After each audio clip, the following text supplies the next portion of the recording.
introduction que le mariage est une institution divine. Dieu l'a placé parmi les humains pour que nous ne puissions pas vivre comme les animaux. Dans la création, l'homme est au-dessus des animaux. L'homme est au-dessus des plantes. L'homme est au-dessus des poissons. L'homme est au-dessus de toutes choses. Mais si aujourd'hui nous sommes ce que nous sommes, c'est à cause du péché d'Adam. Comme Dieu est miséricordieux, il veut que chaque homme et chaque femme puissent mener une vie paisible. Dieu a institué le mariage pour que nous ne puissions pas vivre comme les animaux, pour changer de femmes comme des chemises, ou une femme aujourd'hui dans tel mariage, après 2 mois dans tel autre. Non mes frères, non mes sœurs, le Dieu qui nous a créés, c'est lui qui a institué le mariage. Alors nous en tant que des chrétiens, nous disons ceci: le hasard n'existe pas. Ça dit, si aujourd'hui tu es dans telle famille biologique, Dieu avant la fondation du monde t'avait vu dans cette famille. Tu ne peux pas te dire aujourd'hui j'allais être par exemple le fils de Joe Biden. Non mon frère, si ton papa c'est Banza, Dieu t'avait vu à la fin, avant la fondation du monde, naître dans la famille Banza. Nous en tant que le chrétien, nous acceptons que non, je suis de la famille Banza. Dieu a voulu que ça soit ainsi. Si aujourd'hui nous sommes des Noirs, ce n'est pas par hasard. Donc Dieu avant la fondation du monde, Dieu t'avait vu noir, que tu le veux ou pas, tu ne seras jamais blanc. Même si tu utilises les produits cosmétiques, tu ne seras jamais blanc. Et quand on ne veut pas accepter ce que Dieu a fait de nous, tu te causes du tort. Si aujourd'hui vous voyez quelqu'un, c'est un homme, mais arrivé à l'âge de 35 ans, il va voir le médecin. Il dit non, Dieu a commis une erreur, il faut que je sois une femme. Ils vont faire leur chirurgie, on va l'injecter des hormones, tout ça pour qu'il soit une femme. Il n'est pas satisfait de ce que Dieu a fait de lui. Et cette insatisfaction nous crée des problèmes. Et quand on accepte que c'est ce que je suis aujourd'hui, c'est ce que Dieu a voulu, et il avait décidé avant la fondation du monde, là il n'y a pas de problème. Maintenant on prie pour que Dieu puisse nous aider. Mes frères et sœurs, vous trouvez par exemple dans un couple, la sœur regarde, son mari c'est un mwalimu de l'État, peut-être salaire 300 000 francs. Il regarde telle sœur, son mari travaille à Tenke-Fungurume, peut-être salaire $2500. Alors elle s'est dit en tête, peut-être si tel était mon mari. Non, ma soeur, le hasard n'existe pas. Dieu, avant la fondation du monde, t'avait vu être femme de tel frère. Tu l'acceptes seulement et tu pries Dieu de t'aider. Et quand on ne l'accepte pas, vous vous créez vous-même des troubles. Parce que tout ce que Dieu a créé, tout ce que Dieu fait, c'est bon et c'est parfait. Maintenant, ce que l'homme fait, sujet à beaucoup d'erreurs. Je vais lire une écriture, je vais parler un peu et je vais consacrer le mariage. 1 Corinthiens chapitre 7, ne vous levez pas, à partir du verset 1er. Pour ce qui concerne les choses dont vous m'avez écrit, je pense qu'il est bon pour l'homme de ne point toucher des femmes. Toutefois, pour éviter l'impudicité, que chacun ait sa femme et que chaque femme ait son mari. C'est ainsi dit le Seigneur, pour éviter l'impudicité, pour l'aller. Donc Dieu dit que chacun ait sa femme et que chaque femme ait son mari. Et dans la volonté parfaite de Dieu, il n'y a point de polygamie. Nous disons que la polygamie, c'est peut-être une erreur de toi, mais pas de Dieu. Donc dans la volonté parfaite, pour éviter l'impudicité, mon frère, tu dois avoir ta femme. Ma soeur, pour éviter l'impudicité, tu dois avoir ton mari. Le verset 3. Que le mari rende à sa femme ce qu'il lui doit, et que la femme agisse de même envers son mari. Quand nous parlons du mariage, selon la volonté de Dieu, c'est une vie en couple où chacun a ses propres responsabilités, sans comparer de la responsabilité de l'autre.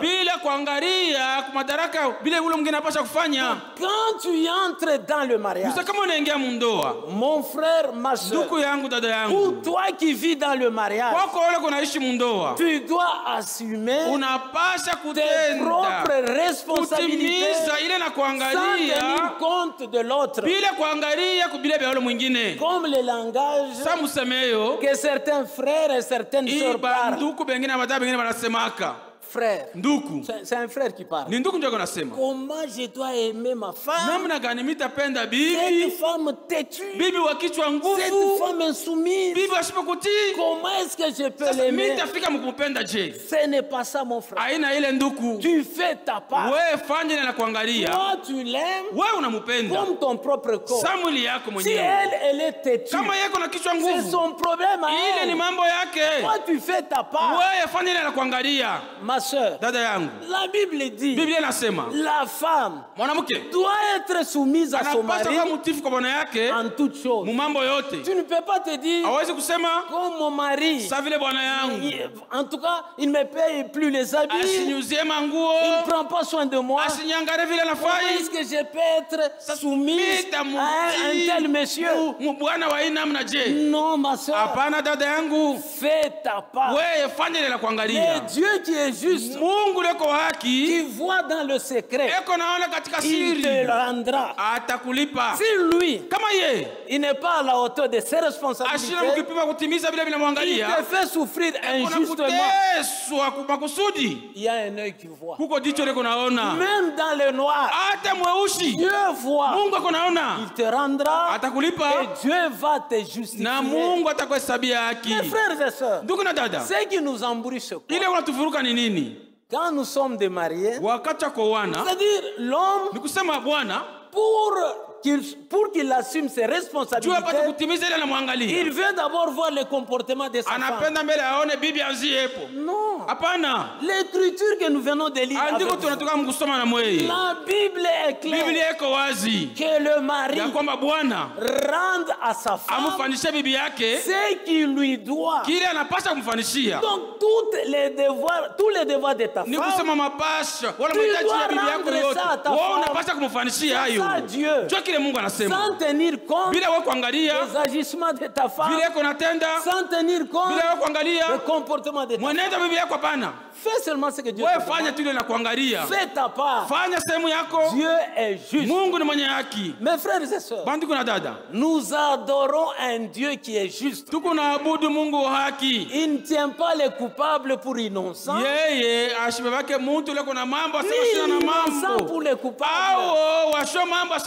Même si toute la famille t'accuse, si tu es innocent, mon frère, ma soeur, Devant Dieu, tu es innocent. Mbele ya Mungu hauna na mambo. Dieu n'est pas comme toi, comme moi. Mungu ana sawa na mie. Commence à dire, unaweza kusema, oh, vous voyez, mnaona sur 1000 personnes, watu 1000, presque 900 personnes confirment, c'est vrai, il a fait. Wanasema sasa ni kweli alifanya kitu.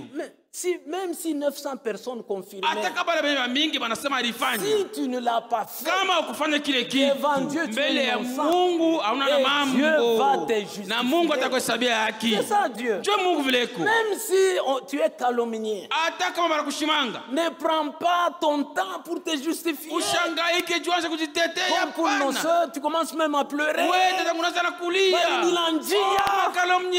Ta Bible ni tambouk. Non. Non. Sois calme. Kwa tukimia. Dans le ciel, Mumbingu, il y a un Dieu qui est juste. Mungu haki. Kwa tukimia. Si tu es innocent, kama una na mambo, tu seras innocent. Hautakuwa na mambo. Balete pas ta Bible. T'as pas ta Bible. Je vais jurer sur la Bible. Tu perds ton temps pour rien. Wakati yako bule. Sois calme. Wewe kwa tukimia. Regardez notre Seigneur Jésus-Christ. Il nous a donné un modèle. Alitupa mfano devant Pilate. Mbele Pilato. On l'accusait. Bali mshitaki. Calme. Kimia. Il s'est justifié. Mais Pilate lui dit, mais tu n'entends pas de combien de choses on t'accuse. Il était calme. Calme. C'est ce que nous devons être. C'est-à-dire notre souci. Dans le mariage, j'ai fait tout pour faire ma part. Si je suis un homme, ma part, je dois aimer ma femme. Après l'avoir aimée, je dois la nourrir. Je dois la vêtir. Je dois lui accorder le droit conjugal. Je dois veiller sur elle pour qu'elle soit bien habillée. Parce que ma femme, c'est ma gloire à moi. Pas la gloire de ma famille. Non, c'est ma gloire à moi. Pas la gloire des frères. Ma soeur, tu es la gloire de ton mari. Tu dois t'habiller dans le goût de ton mari. Si ton mari te dit, en tout cas cette robe, moi je ne l'aime pas, parce que ça te tient un peu. Ah, non, c'est trop serré ma femme. Ah non, mais je bien. Ça c'est bien, non.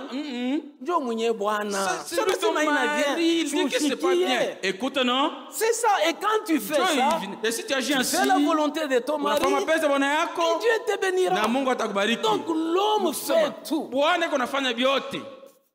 Donc fais tout pour mettre sa femme à l'aise et pour assumer ses responsabilités. Et mes frères, vous en tant qu'homme, c'est vrai nous sommes dans ce monde. Les difficultés ne manquent pas. Les problèmes ne manquent pas. Même les problèmes financiers on peut en avoir. Au lieu d'être plaintif, il faut aller à genoux. Seigneur, les choses m'ont compliqué. Seigneur, aide-moi. J'ai ma femme. Nous avons 2-3 enfants. Je dois les nourrir. Je dois les scolariser. Mais je viens de perdre mon emploi. Ou ça fait 2 mois qu'ils ne sont pas payés. Seigneur, aide-moi. Si tu pries avec foi, Dieu t'aidera. Mes frères et sœurs, nous sommes des chrétiens. Et nous sommes les enfants de Dieu. Tu peux te plaindre comme tu veux. Mon frère, il n'y aura rien comme solution. Toi, fais ta part. Dieu te bénira. Et mon frère Joseph qui entre dans le mariage doit comprendre que j'entre dans le mariage, j'ai mes devoirs envers ma femme Pétronie. Je dois être à la hauteur. Fais tout ce que Dieu me dit. On me dit d'aimer. Je dois aimer ma femme sans raisonner. Non. Bon, quand moi je vais l'aimer, est-ce qu'elle ne peut pas me dominer? Moi je l'aime, comme le dit l'Écriture. Et quand on aime, on minimise les fautes. Parce que la Bible dit l'amour. Quand on a l'amour, tu n'as pas le temps de commencer à faire une liste noire de fautes de l'autre. Avec l'amour, on minimise les fautes. choses, on comprend. Même si c'est un grand problème, à cause de l'amour que tu as, tu vas minimiser. Vous allez aller de l'avant. Mais quand on ne veut pas accepter ou assumer ses responsabilités, mon frère, tu risques de rater même l'enlèvement pour rien. Tu risques de rater l'enlèvement. Pourquoi? Tu ne veux pas mettre la parole de Dieu en pratique. Ma sœur Petroni, qui a accepté d'entrer dans le mariage, on ne l'a pas forcé. Mais ses parents, c'est elle-même qui a accepté d'entrer dans le mariage.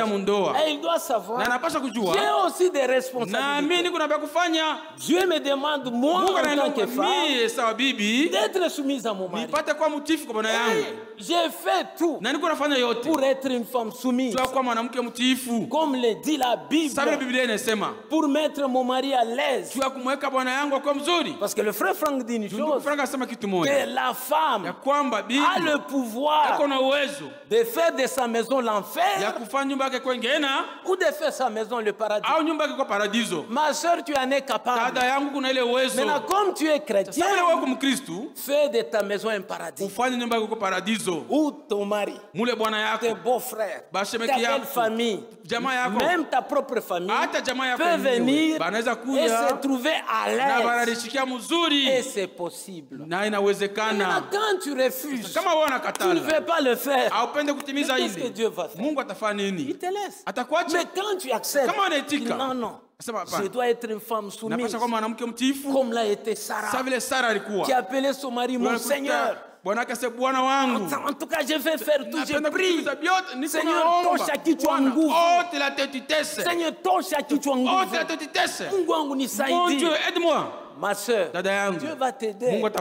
Il faut aussi recourir à la prière. C'est une arme que Dieu nous a donnée, que nous devons appliquer. C'est-à-dire, d'après ce verset 3, ça nous montre que quand on entre dans le mariage, chacun a ses responsabilités.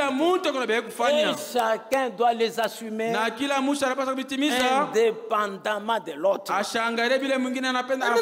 on entre dans le mariage, il peut y avoir des difficultés. Il peut y avoir des problèmes. Ne prenez pas les problèmes du foyer. Allez les amener ailleurs. Vous vous créez des problèmes vous-même. Ce n'est pas qu'en amenant les problèmes dehors que vous trouverez des solutions. Tu peux trouver un mauvais conseiller qui te conseille très mal et tu peux ruiner ton mariage. Tu peux ruiner ton mariage. Ma soeur, mon frère, c'est ça le mariage selon Dieu. Mais mon frère Joseph et Petroni doivent le garder dans leur esprit. Comme j'entre dans le mariage, j'ai une responsabilité envers ma femme et envers mon mari. Et en cas de difficulté, sujet à la prière, mais pas intentionnellement. Non, tu fais souffrir la femme ou la soeur têtue. Mon frère, tu trompes qui? Tu te trompes toi-même. Ma soeur, tu trompes qui? Tu te trompes toi-même. Fais ce que Dieu te demande de faire. Tu ne seras jamais déçu.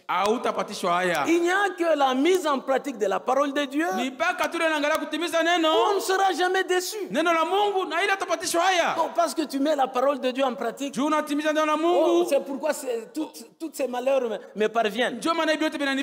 Non, non, non. C'est quand nous brisons la parole que nous nous attirons toutes les malédictions du monde. Le verset 4. La femme n'a pas autorité sur son propre corps, mais c'est le mari.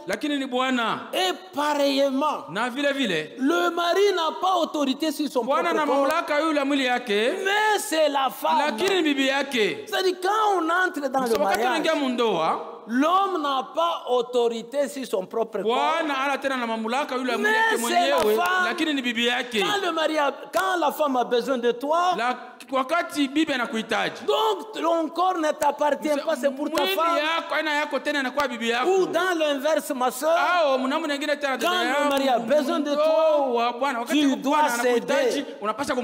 Pas certaines femmes insensées, parce que le mari t'a grondé, non, il verra en chambre. Nous sommes des chrétiens.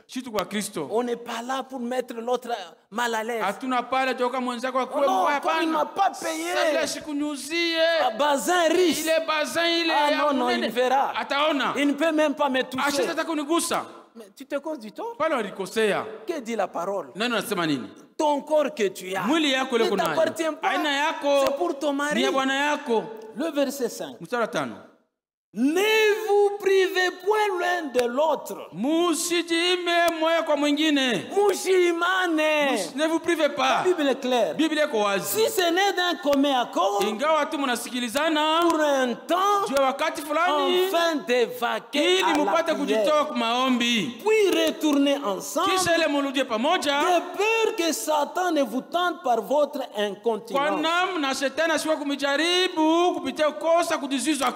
Mes frères et sœurs, tout ce qui se fait dans la vie conjugale normalement, il n'y a rien de souillure. Il n'y a rien de souillure. Non, tu penses que pour que je sois saint, je ne peux pas toucher ma femme. Non, la Bible dit ici, c'est pour un temps à cause de la prière. Mais quand tu es à côté de ta femme, c'est un acte naturel que Dieu a autorisé. Il n'y a rien d'impur. Où vous trouvez une femme qui quitte elle-même sans le consentement de son mari, elle commence à dormir par terre. Ah non, non, je suis en train de me consacrer. Comme disent les dénominationnels,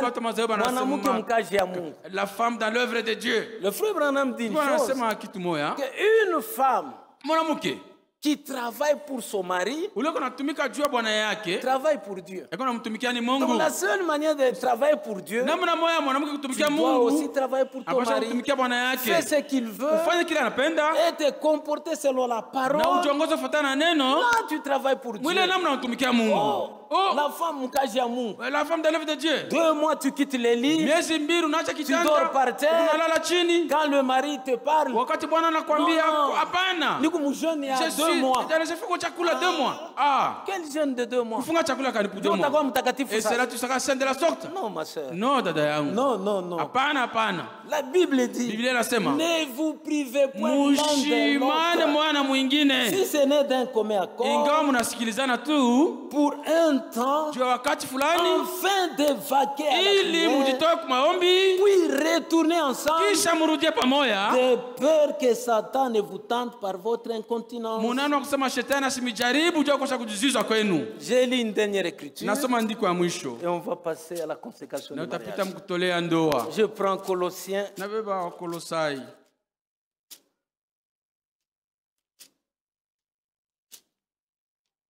Colossiens chapitre 3. Je vais lire le verset 18 et 19. Femmes, soyez soumises à vos maris comme il convient dans le Seigneur. Mes sœurs, vous qui vous dites être des chrétiennes, ça c'est ainsi dit le Seigneur. Soyez soumises à vos maris comme il convient dans le Seigneur. Donc la soumission fait partie des vœux de mariage. Donc la volonté de Dieu pour vous les mariés en tant que femme, c'est d'être soumise à vos maris. C'est ça la volonté de Dieu. Maintenant, quand vous gardez ça dans votre cœur et que tu veilles sur tes agissements, tu veilles sur tes réactions pour rester soumise à ton mari, et Dieu va t'aider. Et le verset 19, ça s'adresse aux hommes. Marie, Aimez vos femmes. Mupende babibi yenu. Donc c'est la volonté de Dieu. Mapenzi ya Mungu. L'homme doit aimer sa femme. Bwana anapaswa kupenda bibi yake. Et le véritable amour. Na mapendo ya kweli. Quand il y a le véritable amour. Wakati mapendo ya kweli kwa. Donc ça se manifeste dans le comportement. Pas seulement le dire. Quand on aime quelqu'un, ça se manifeste par les actes. Quelqu'un peut venir, il vit dans votre foyer 2 jours. Il dit non, cet homme aime sa femme. Ou cet homme n'aime pas sa femme. Il fait seulement l'hypocrisie. Et après 2 ans, 3 ans de mariage, on cherche la petite porte qui s'appelle le divorce. Mes frères et sœurs, le divorce n'a jamais été la volonté de Dieu. Quand on se marie, quand on entre dans le mariage, c'est jusqu'à ce que la mort vous sépare. Et l'homme qui doit aimer sa femme, c'est lui son chef. Mais pas toute la famille de mon frère Joseph. Et chef de la sœur Petroni, non. Le chef de la sœur Petroni, il s'appelle Joseph Assoumani. Pas toute la famille, non. Si vous avez besoin de servir de la sœur Petroni, demandez la permission à son mari. C'est ça la volonté de Dieu. Pas n'importe qui vient donner l'ordre. C'est nous qui t'avons épousé. Tu étais maigrichon. Grâce à cause de la richesse de notre frère. C'est son mari, non? Et c'est son mari. Il en a bénéficié. Les biens que Dieu leur donne. Il a bâti son corps. Et aussi la Bible ajoute, mariez aimez vos femmes et ne vous aigrissez pas contre elles. N'aimez pas ta femme sur mal à l'aise. Mal à l'aise, il ne sait même pas bouger dans la maison. Non. Ce n'est pas ton ennemi, c'est une partie de toi. C'est elle la femme que Dieu t'a donné. Tu dois l'aimer et vivre avec elle comme ta femme. Que Dieu bénisse le peu de parole et nous allons passer à la cérémonie de mariage. Je demande aux jeunes fiancés de se mettre debout. Et je pose une question dans l'assistance. Courbez d'abord vos têtes. Je pose une question dans l'assistance. Qui connaît une chose qui fera que ce mariage ne soit pas consacré dans l'église? Peut-être mon frère Joseph Assoumani était marié peut-être à Kapolo Émission. Il vient à Likasi et tombe amoureux de ma sœur Petroni. Et maintenant il veut la marier. Ou soit la sœur Petroni était aussi mariée quelque part. Elle a quitté, elle est venue ici. Si vous connaissez une chose pareille, levez votre main et on va vous donner la parole. L'église ne marie pas les femmes d'autrui, ni les hommes d'autrui. Levez vos têtes, il n'y a rien. Nous allons passer maintenant à la cérémonie. Je pose une question dans l'assistance. Qui marie la sœur Petroni Kasamba à notre frère Joseph Assoumani? Qu'il s'élève et qu'il parle. Niwe nani? Alexis. Par rapport à Dada Konani? Par rapport à Sotiki. Minjo baba kumuzala dada Petroni. Je préférais que le frère parle ainsi pour que vous sachiez que l'église ne marie pas les filles d'autrui. C'est le papa qui donne sa fille en mariage. Si le papa n'est plus, même son représentant qui donne sa fille en mariage. Pas les filles d'aujourd'hui. Les parents disent non. Moi seulement lui. C'est un fumeur de chambre. Oui, il te fera souffrir, il ne va pas te garder. Il est irresponsable. Moi seulement lui. Je veux même pendre. Pends-toi. Mon séjour de mort en attendant le jugement. Parce que la vie est sacrée. Et Dieu ne permet pas à une personne de mettre fin à sa vie. Okay, la sœur Petronie vous a honoré. Et je demande tous ceux qui sont venus accompagner la famille du frère Alexis. Mettez-vous debout, on veut vous saluer.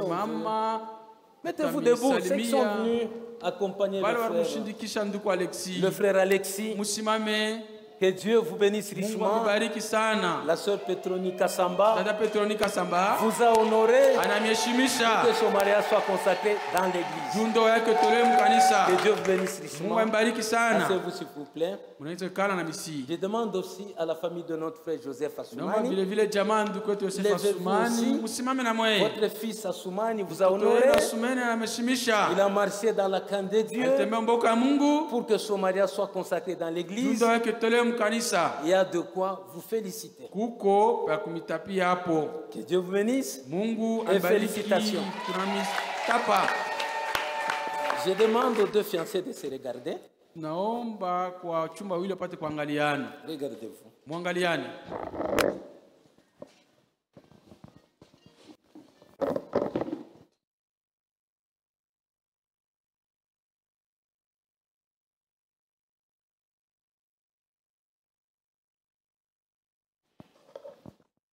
Vous pouvez vous tenir par la main droite et poser la main sur la Bible.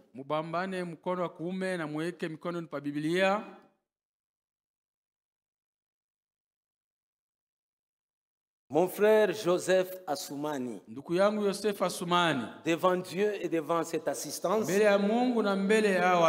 est-ce que tu acceptes de prendre notre sœur Petronie Kassamba comme ta femme légitime pour vivre avec elle dans cette union sacrée de mariage? Oui, je l'accepte.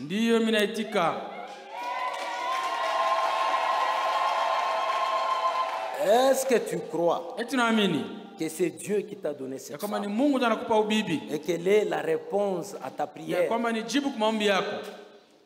Du fond de mon cœur, je crois que c'est la réponse à ma prière. Amen.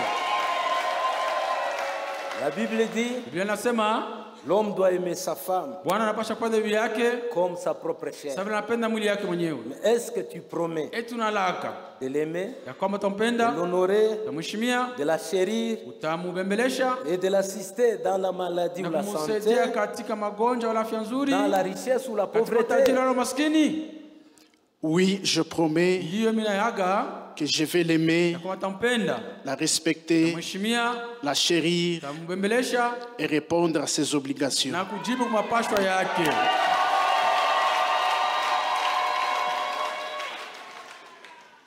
Est-ce que tu promets, mon frère, d'abandonner toutes les autres femmes et de rester avec la sœur Petronie aussi longtemps que vous serez tous deux en vie? Oui, je promets, je m'attacherai toujours à ma chérie Kassamba. Est-ce que tu peux lui dire ça? Dites-le lui. Ce que tu viens de dire. Dites-lui. Ce que tu viens de promettre. Ma chérie Kassamba, je te promets devant Dieu, devant ses serviteurs, devant son peuple, que je vais t'aimer, te respecter et je vais répondre à tes obligations jusqu'à ce que Jésus revienne ou la mort nous sépare.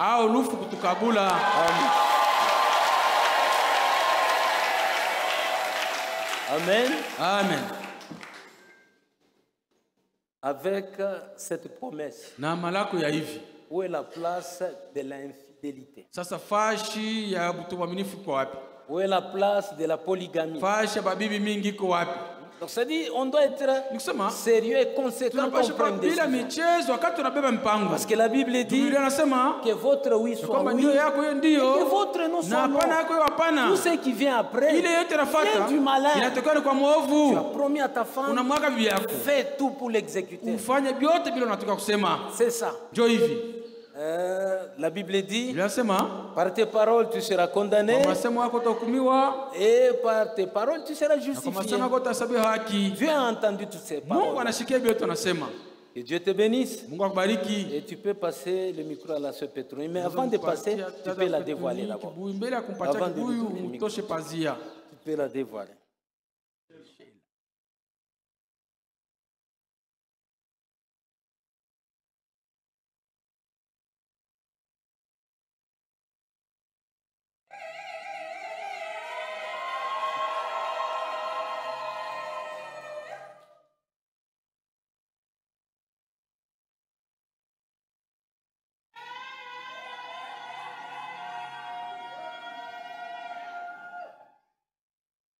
Arrange bien, arrange. Panga mzuri, panga mzuri.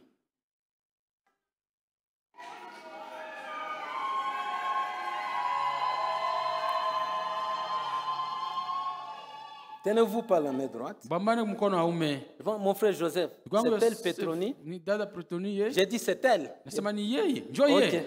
Donc ce n'est pas comme le cas de Jacob. On lui donne Léa, il se retrouve avec Léa.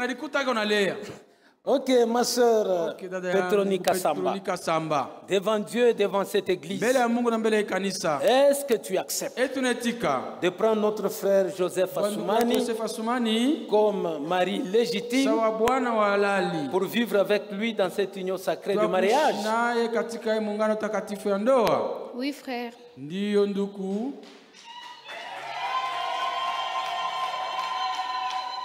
Est-ce que tu as accepté dans toute liberté? Oui, frère. Est-ce que tu crois que c'est Dieu qui t'a donné cet homme et qu'il est la réponse à ta prière? Oui, je le crois.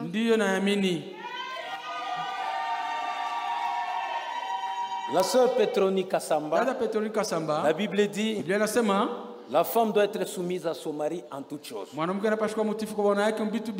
Est-ce que tu promets d'être soumise? Oui, je le promets.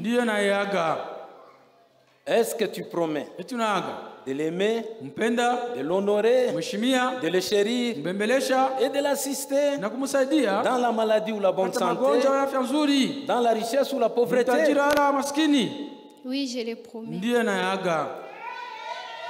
Ma soeur Petroni Kasamba, devant Dieu et devant cette église, est-ce que tu promets de ne plus regarder aux autres hommes et que tu resteras attaché à lui aussi longtemps que vous serez tous deux en vie?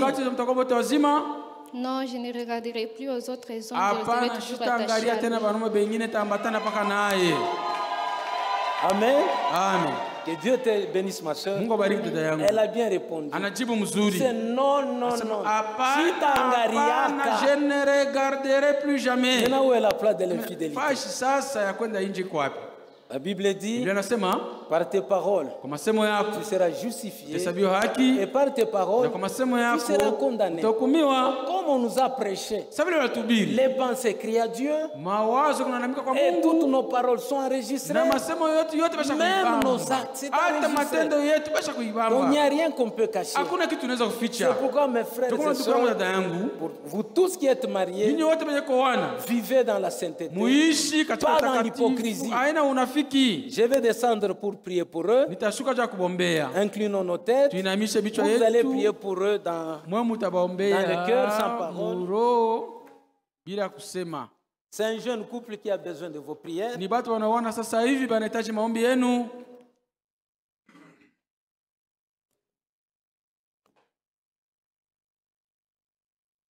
Seigneur Dieu Tout-Puissant, Bwana Mungu Mwenyezi, toi le créateur du ciel et de la terre, wewe muumbaji wa mbingu na dunia, au nom de notre Seigneur et Sauveur Jésus-Christ, mujina la Bwana Mwokozi wetu Yesu Kristo, nous te disons merci. tunakupigia asante. Tu as gardé notre frère Joseph Assoumani Ulichunga ndugu yetu Joseph Assoumani et la sœur Petronica na Samba dada Petronica Samba pendant toute leur période de fiançailles, kadiri wakati ya uchumba yabo yote, pour que leur mariage soit consacré aujourd'hui. ili ndoa wetolewe leo. Seigneur, nous te disons merci. Bwana tunakupigia asante. C'est toi qui avais uni le premier mariage. Wewe ndio uliunganisha ndoa ya kwanza. Tu les as bénis en leur Bariki na kuambia soyez féconds. muzalane. Nous te demandons encore aussi aujourd'hui, Tunakuomba tena leo bénis ces jeunes couples. Bariki ndoa.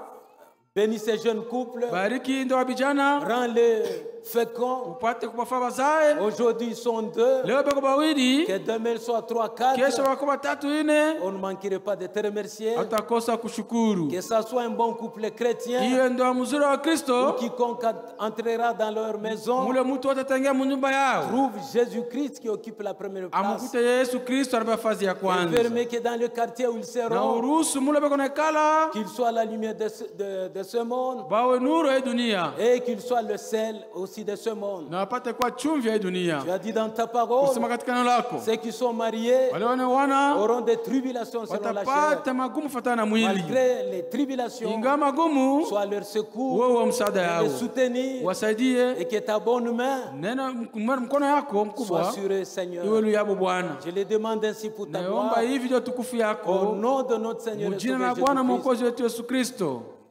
Mon frère Joseph Assoumani et la sœur Petronica Samba, en tant que serviteur de Dieu, je vous déclare mari et femme au nom de notre Seigneur et Sauveur Jésus-Christ. Amen. Amen. Ils sont mariés. Félicitations à tous. Félicitations.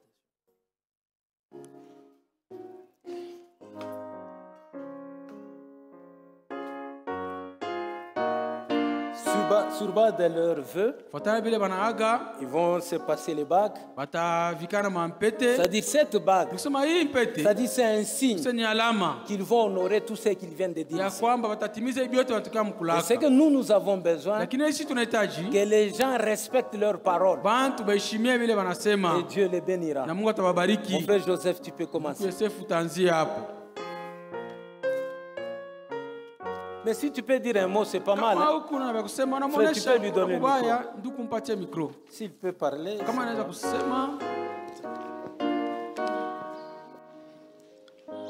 Ma chérie Kassamba, je te fais porter cette bague comme signe d'alliance.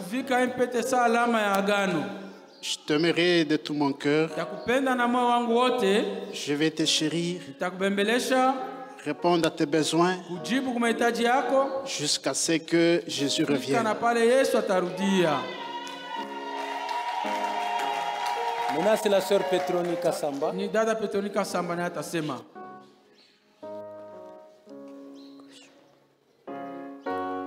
Non, mais gauche.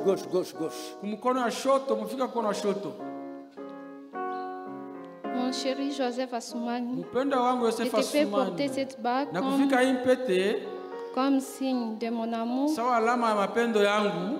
de la soumission et de la patience jusqu'à ce que la mort nous sépare.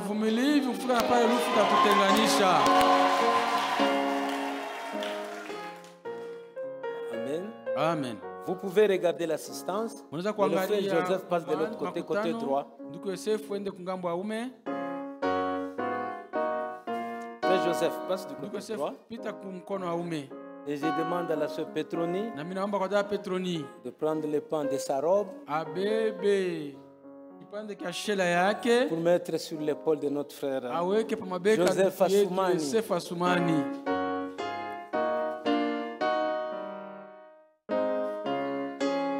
C'est pour dire toute la charge qui était sur notre frère Alexis, à partir d'aujourd'hui, c'est le frère Joseph. Donc lui, il s'est dit c'est un gentleman, il doit assumer ses responsabilités. Avant d'ordonner au couple sortir de l'église, nous voulons lire quelques salutations. Vous nous excusez. Le frère Eric Kazadi demande la prière des saints afin que Dieu guérisse sa femme Esther Kazadi qui est souffrante à la maison. Nous avons les salutations en ligne. Le frère Arsène Kapemba depuis Kolwezi. Le frère Arsène Sakoka depuis Kolwezi. Le frère Josué Tampia depuis le service. Le frère Omer Kachala depuis 75. Le frère Gabin Kabouita. Le frère Eric Kazadi depuis Fungurume. Le frère Gabin Banzé depuis Kamina. Banzé. Le frère Amédée Kazumba depuis Kinshasa. Le frère Célestin Chimanga depuis Kitemena. Le frère Michel Mujinga depuis ICS. Le frère Joe Kyungu. Le frère Sharma Akilimali. Le frère Serge Kabongo depuis la Zambie. Le frère Richard Mpusa. Le frère Tarsis Ntambwe. Le frère Gabi Lumbala. Et le frère Manuel Dilou depuis Luanda. Tous vous ont salué au nom de Jésus-Christ. Nous allons ordonner au couple de sortir et sa suite.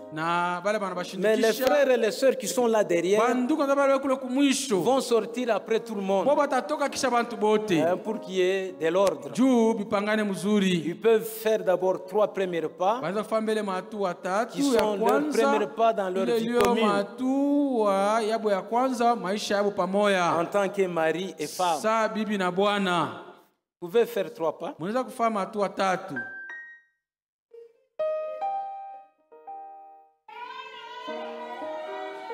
Ils sont mariés. Tout ils partagent à 2. Le salaire à 2. La chambre à 2. Le projet à 2.